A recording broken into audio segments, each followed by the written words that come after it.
And welcome back. Had a little bit of a coughing fit, decided to take a break there for a minute, but we're back. So yeah, again, right where we left off, we're looking at the head. I mentioned how the ears and some of the sculpting in the horn and the muzzle is a little bit more clearly defined, in the vintage version compared to the reproduction. You also like the eyes, I noticed, again, with the color difference. The eyes on the vintage pony are a little bit of a lighter color, more of a cyan blue.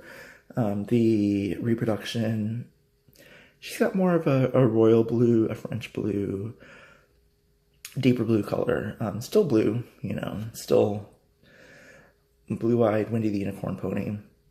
And looking at the eyelashes, I don't know how well it's picking up here, but on the vintage pony, especially her upper eyelashes are placed a little bit further forward, a little bit more centered above her eye, where the reproduction has the upper eyelashes a little bit further back, and it creates a little bit of a different feel in the look. I feel like the vintage pony looks a little bit has a softer expression in that way, a little bit more winsome, one might say.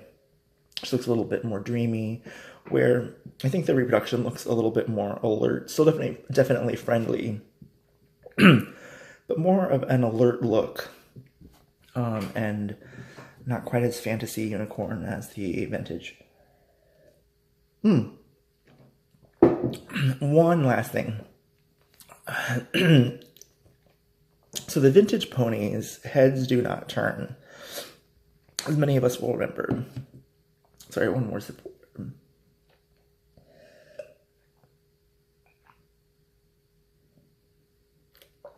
The reproduction, her head does turn.